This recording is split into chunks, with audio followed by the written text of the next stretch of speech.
Yang aneh itu kalau kita mendengar ada orang hidup bahagia di dunia, nah itu aneh. Ada orang yang senang hidup dalam dunia, itu aneh.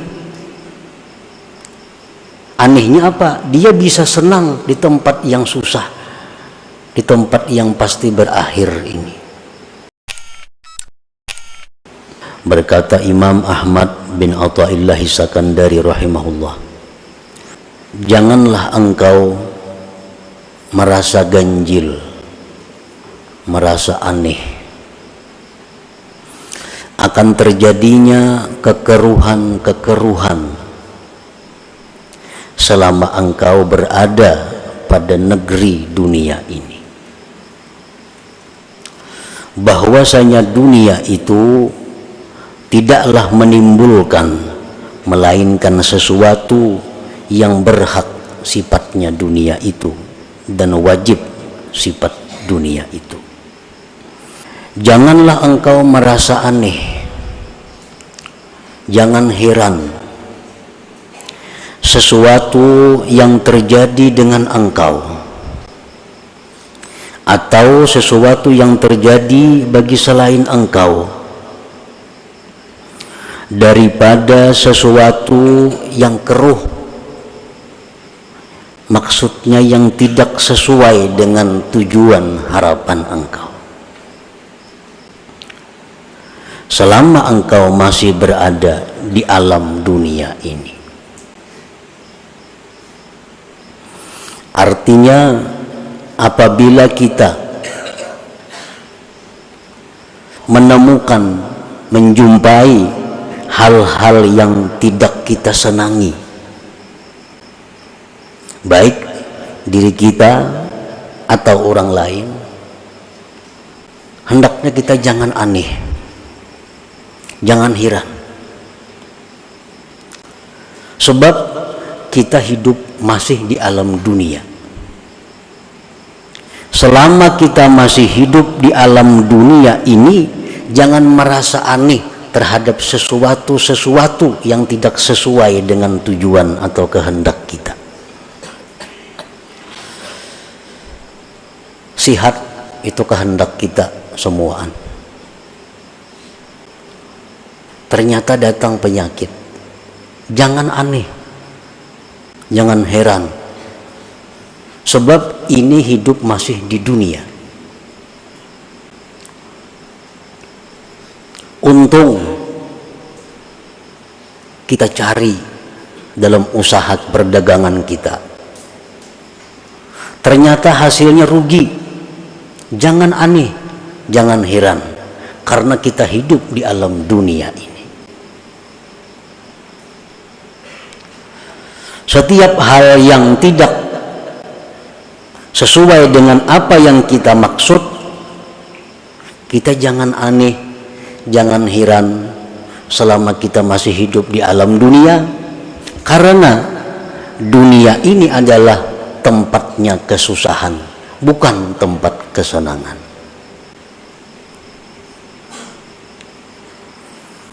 Rasulullah SAW menyatakan dalam sebuah hadis yang panjang, ini dunia adalah negerinya bala. Ini dunia adalah negerinya susah payah. Tidak ada kesenangan-kesenangan yang tidak berakhir di dalam dunia ini. Jadi kalau ada kita mendengar berita-berita yang sakit, berita-berita yang menyeramkan, kada perlu aneh, karena ini dunia tempat yang seram, dunia tempat susah. Para ulama berkata, andai kata dalam dunia ini aku menemukan kesenangan, maka itu keberuntungan bagiku. Andai kata aku menemukan kesusahan, itu memang sudah namanya dunia itu susah. Kalau kita berdagang, untung, laba, nah itu satu nikmat. Kalau berdagang, bangkrut, itu memang wajar. Dunia tempatnya bangkrut. Jangan aneh mendengar ada orang bangkrut, jangan aneh ada mendengar orang dirampok, jangan aneh ada mendengar orang stroke, jangan aneh ada mendengar macam-macam. Karena dunia ini memang tempat yang demikian, tempat seperti itu, yang seperti itu. Yang aneh itu kalau kita mendengar ada orang hidup bahagia di dunia, nah itu aneh. Ada orang yang senang hidup dalam dunia, itu aneh. Anehnya apa? Dia bisa senang di tempat yang susah, di tempat yang pasti berakhir ini. Nah, para muhibbin rahimakumullah, di dalam dunia ini kalau ada kesenangan-kesenangan tentu dibayar dengan mahal. Ada kenikmatan, kelezatan dibayar dengan mahal. Artinya apa? Susah payah kita mencari duit, susah payah kita mengumpulkan duit hanya untuk kenikmatan sesaat, kenikmatan sebentar. Nah, jadi sebenarnya kalau dihitung-hitung banyak susahnya. Orang mencari duit sekian ratus ribu, susah payah. Tapi kalau untuk menghabiskan 100 ribu untuk bernyaman-nyaman sangat sedikit waktunya. Nah, jadi kenikmatan dunia ini hanya sesaat dan dibayar mahal. Kenikmatan, kelezatan, kelapangan, kebahagiaan yang sebenarnya itu hanya di surga. Allah tidak menciptakan di alam dunia ini. Jadi kalau kita hidup hendak belapang-lapang, itu di surga lainnya.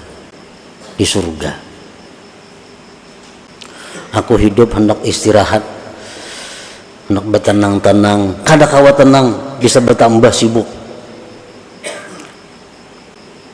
Kenapa? Karena Allah kadang menciptakan ketenangan di alam dunia ini. Allah kadang menciptakan kebahagiaan di alam dunia ini. Habib Ali bin Muhammad Al-Habasyi mengatakan talabur raha fid dunia muhal. Kalau kita mencari kebahagiaan, kelapangan dalam dunia ini itu mustahil.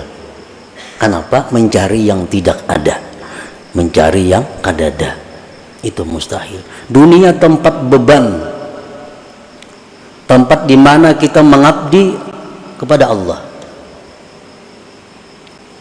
bukan tempat bersenang-senang.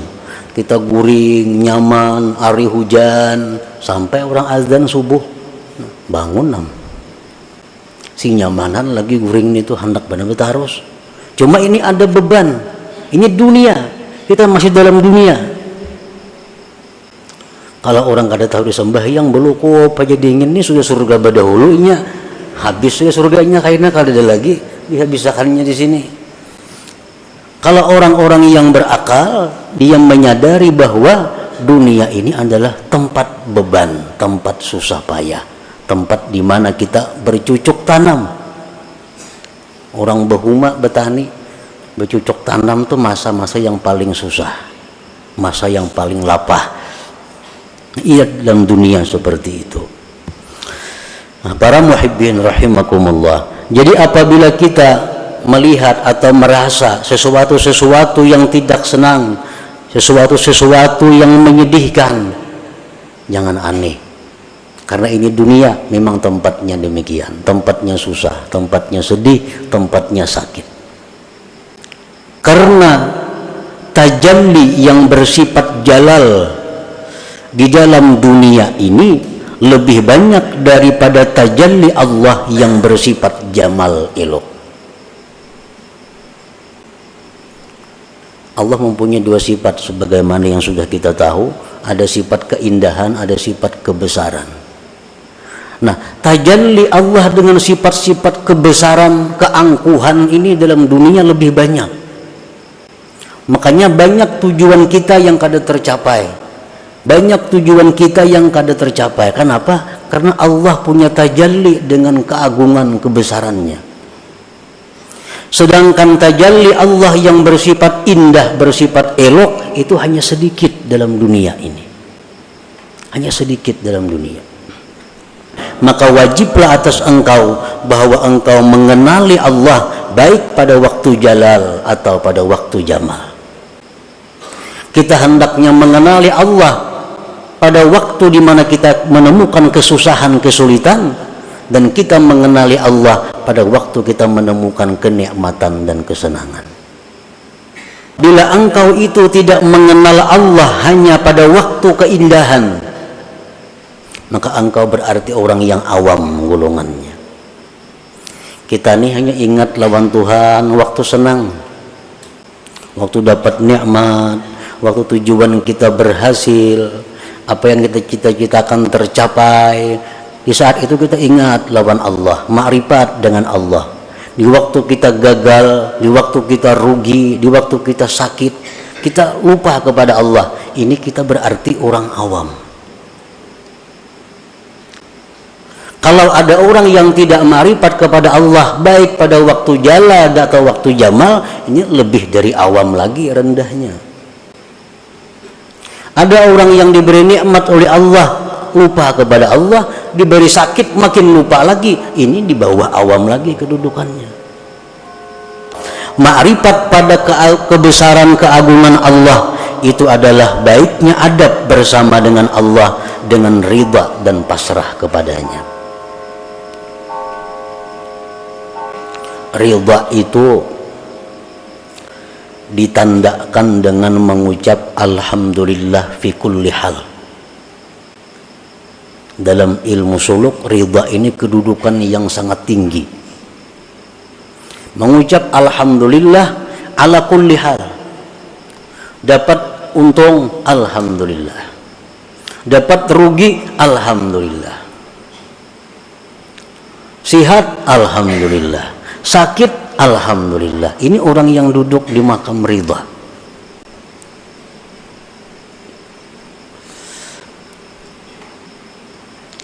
Orang karena musibah kehilangan kendaraan sepeda motor.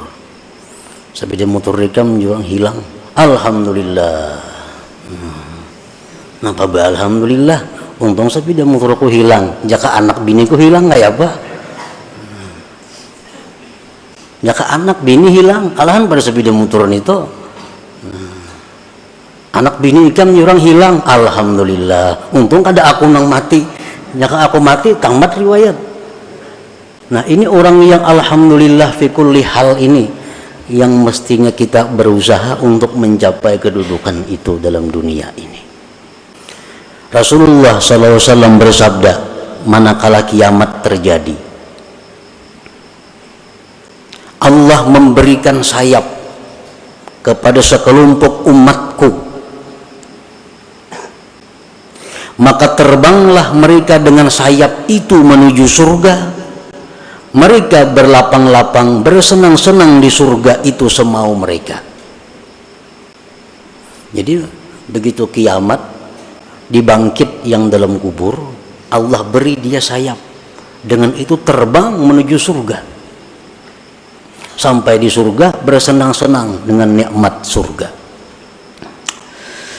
Ujar malaikat, hara'aitumul hisab. Ikan masuk surga tadi dihisaplah ada. Pindah pendahuluan pada orang. Sunyi lagi surga, datangannya sudah dihisapkah? Mereka menjawab, kami tidak melihat hisap. Kami tidak melihat razia, kada. Adakah kalian lewat titian siratal mustaqim? Mereka menjawab, kami tidak melihat titian siratal mustaqim. Apakah kalian melihat neraka jahanam? Mereka jawab, kami tidak melihat sesuatu. Fataqulul malaikah min ummati man antum. Kalian ini umat siapa? Jadi malaikat, umat siapa? Nang kada tahu dihisap, kada tahu di titian, kada tahu di jahanam, tak ada sampai ke surga. Min ummati Muhammad sallallahu alaihi wasallam. Kami ini umat Nabi Muhammad sallallahu alaihi wasallam.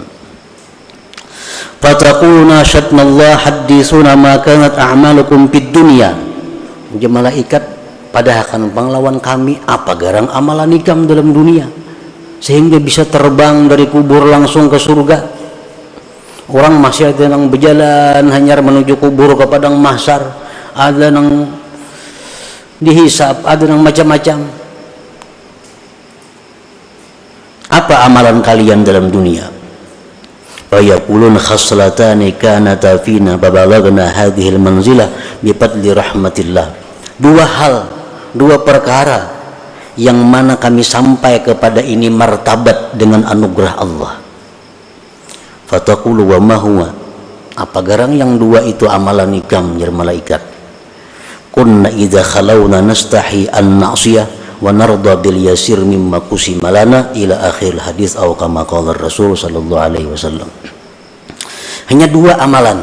Pertama, kami malu maksiat kepada Allah walaupun di tempat yang sunyi yang tidak ada manusia. Malu maksiat kepada Allah walaupun kami di tempat sunyi tidak ada orang. Yang kedua, kami ridha dengan apa yang diberikan Allah. Ridha. Apa yang ditetapkan Allah, apa yang dihukumkan Allah, apa yang diputuskan Allah, kami ridha. Nah, ini bab kita. Ridha ini. Ridha orang yang selalu senyum batin dan zahirnya fi kulli hal, pada tiap-tiap keadaan.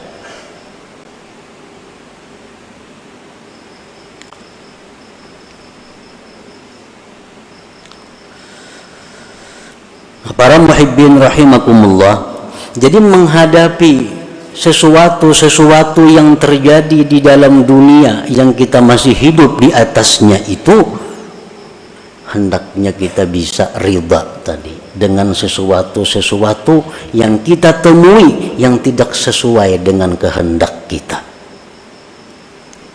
Ridha.